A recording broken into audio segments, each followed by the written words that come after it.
दोस्तों, एक समय का बात है। एक छोटा सा गांव था और वही गांव में एक भिखारी रहता था और उस भिखारी का नाम माधव था। माधव रोज सुबह उठकर गांव के अलग अलग हिस्सों में भीख मांगा करता था। उसका जीवन भिक्षा पर ही निर्भर था और गांव के लोग भी उसे पहचानते थे और उसे कुछ न कुछ दे दिया करते थे। माधव की एक खासियत थी, वह अपने साथ हमेशा एक छोटी सी झोली लेकर चला करता था जिसमें वह अनाज के कुछ दाने लेकर चलता था। ऐसा वह इसलिए करता था कि इतने सालों से वह एक बात समझ चुका था कि अगर उसकी झोली में कोई कुछ ना देखे तो उसे भीख देने से हिचकिचाते थे और उसकी झोली में कुछ देख लेते थे तो कुछ न कुछ दे दिया करते थे। ये असल में उसकी भीख मांगने की चालाकी थी। एक दिन वह सुबह जल्दी ही उठकर अपने काम के लिए निकल पड़ा, लेकिन वह आज कुछ अजीब सा महसूस कर रहा था, जैसे कि आज उसके साथ कुछ खास होने वाला है। जैसे ही वह गांव के मुख्य सड़क पर पहुंचता है, वह देखता है कि सामने एक शानदार रथ आ रहा है। असल में घोड़ा गाड़ी को ही रथ बोला जाता है। रथ की चमक और उसकी खूबसूरती को देखकर माधव समझ चुका था कि यह राजा का रथ है। माधव ने सोचा कि वाह, आज तो किस्मत खुल गई।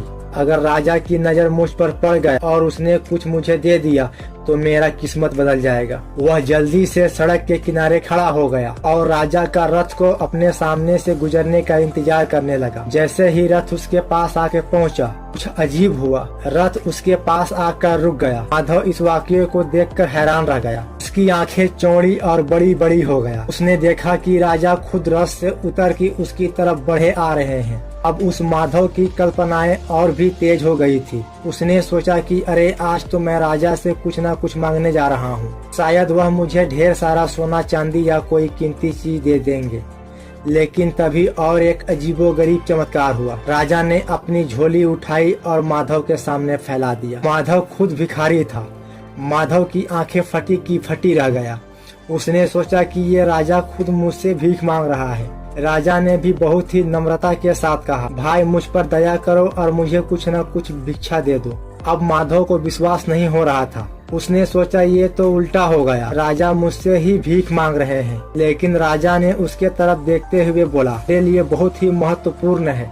हमारे राज्य पर एक बहुत बड़ा संकट आने वाला है और राज्य के ज्योतिषों ने कहा है कि अगर मुझे इस संकट से बचना है तो आज सुबह जिस व्यक्ति को देखूंगा उससे भीख मांगना पड़ेगा। आज सवेरे पहले तुमसे ही मिला हूँ, कृपया करके मुझे भीख में कुछ दे दो। अब माधव असमंजस में पड़ गया था कि आखिर मैं राजा को क्या दे सकता हूँ। मैं तो खुद मांगता हूँ। और वह सोचने लगा कि क्या मैं राजा को कुछ दे दूँ, लेकिन मैं तो खुद ही एक भिखारी हूँ। मेरे पास तो कुछ खास नहीं है। अगर मैं राजा को कुछ दे दिया तो मेरे पास क्या बचेगा। काफी सोच विचार के बाद उसने अपने झोली से एक छोटा सा अनाज का दाना निकाला और राजा के झोली में डाल दिया। राजा ने मुस्कुराते हुए सिर झुकाया और अपनी झोली को बंद कर ली।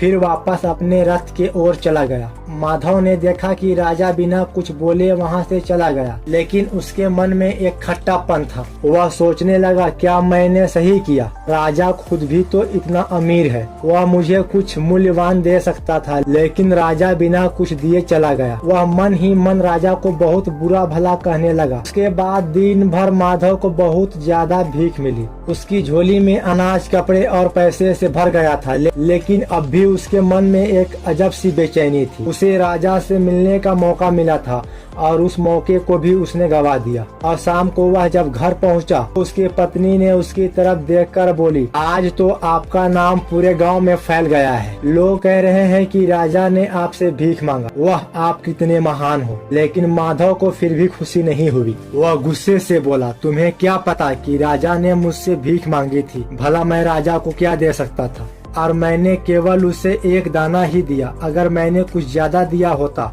तो शायद मेरा और भी नाम होता। उसने अपने झोली को गुस्से से उठाया और जमीन पर फेंक दिया। सारी चीजें वहीं बिखर गया। जैसे ही अनाज जमीन में गिरा और माधव की नजर एक चमकते हुए दाना पर पड़ी, यह वही दाना था जो उसने राजा को दिया था और वह अब सोने का बन चुका था। माधव यह देखकर हक्का बक्का रह गया। वह सोचने लगा, अगर मैंने राजा को सिर्फ एक दाना देकर सोने का दाना पाया है, अगर मैंने उसे ज्यादा दिया होता तो मेरा पूरा जीवन बदल सकता था। वह जमीन पर बैठकर रोने लगा। वह समझ चुका था कि वह अपने लालच के कारण अपनी अच्छी मौका गवा दिया। यह कहानी एक बहुत ही महत्वपूर्ण सीख देती है कि हमें अवसरों को पहचान कर बिना देरी किए स्वार्थ को दान कर देनी चाहिए। माधव की यह गलती थी कि अपने लालच और डर के कारण अपने पास मौजूद चीजों को बांटने पर परहेज किया। अगर वह दिल खोल के राजा को दान दिया होता तो उसे बहुत बड़ा लाभ मिल सकता था। यह कहानी से यह संदेश मिलता है, जब भी हमें कुछ देने का मौका मिलता है तो हमें निस्वार्थ भाव से दे देना चाहिए। यही दान हमें जिंदगी में असल सफलता दिलाती है।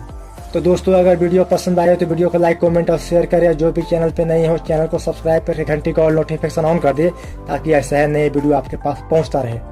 चलिए दोस्तों, तब तक के लिए